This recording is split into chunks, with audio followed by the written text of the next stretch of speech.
طلب مني بعض السادة الأعضاء إحاطة المجلس علما بما تم صباح اليوم مع لجنة المشكلة من اللجنة العامة للالتقاء بأعضاء المجلس الأعلى للقوات المسلحة. مجلسكم الموقر في أسبوع قبل الماضي رفض بيان الحكومة بأغلبية 347 عضوا من الحاضرين. وفي ذات اليوم كنت قد أبلغت السيد اللواء ممدوح شاهين حيث كان حاضرا بالمجلس في الجلسة الثانية حين مناقشة مشروع قانون القضاء العسكري. كنت قد أبلغته أن مجلس الشعب هو جزء من الحل وليس جزء من المشكلة، حيث أن المجلس مارس حقه الدستوري المكفول له في الرقابة على الحكومة ورفض بيانها. وإذا كان الإعلان الدستوري لم ينص صراحة على مثل هذه الحالة، ففي دستور 71 في المادة 111 وسوابق برلمانية وفي الدساتير المحترمة الحكومة التي يرفض بيانها إما أن تستقيل وإما أن تقال.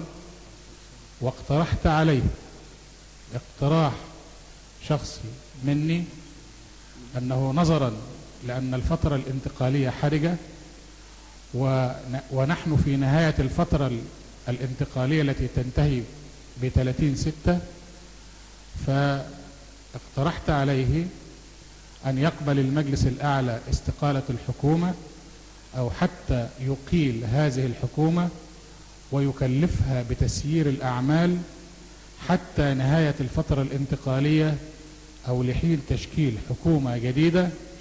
وبالتالي هذا هو حل ينقذ الموقف وحتى نستطيع أن نمارس أعمال المجلس. وانتظرنا الرد من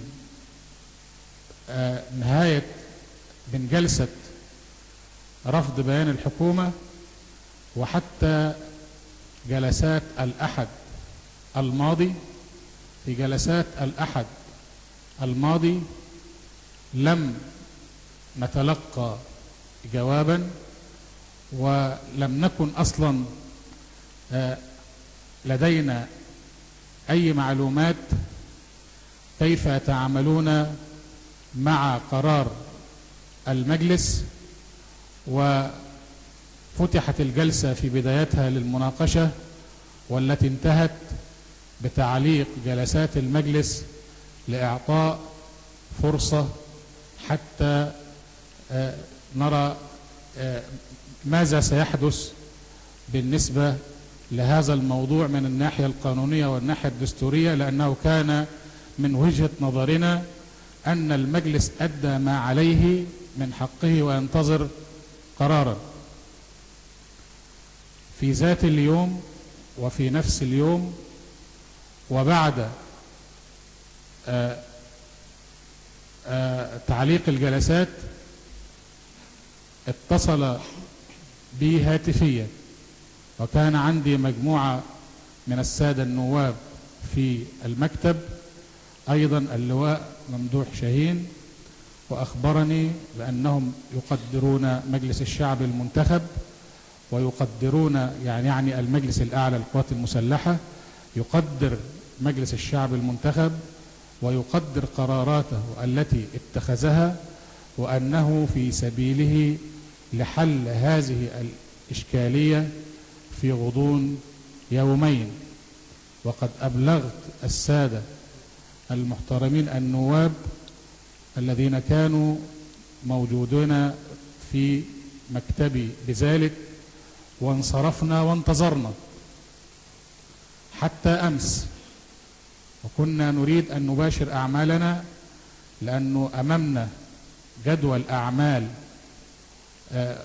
مثقل، وأمامنا أيضا استجوابات، وهذه الاستجوابات كان من الضروري إدراجها في جدول الأعمال. والاستجواب ومقدم الاستجواب قد يكون من ضمن طلباته سحب الثقة من الحكومة، فسندخل في نفس الدائرة مرة أخرى. فرأيت أن أعرض على اللجنة العامة هذا الموضوع، لأننا نريد ونرغب أن نباشر أعمال المجلس هذا الأسبوع. واجتمعت اللجنة العامة بالأمس، وبعد مناقشات طويلة شكلت لجنة مصغرة من اللجنة العامة مكونة من رئيس المجلس والوكيلين ورؤساء الهيئات البرلمانية ل7 أحزاب من المجلس بترتيب عدد نواب الأحزاب، يعني الحرية والعدالة والنور والوفد والمصريين الأحرار والمصري الديمقراطي الاجتماعي والبناء والتنمية والوسط. هذه ممثلي هؤلاء الأحزاب ذهبوا صباح اليوم واجتمعوا مع السيد المشير والسيد رئيس الأركان وبعض أعضاء المجلس الأعلى للقوات المسلحة، وتم طرح الموضوعات التي تهمنا كنواب منتخبين من الشعب ومسؤولين وعن المرحلة الانتقالية أيضا.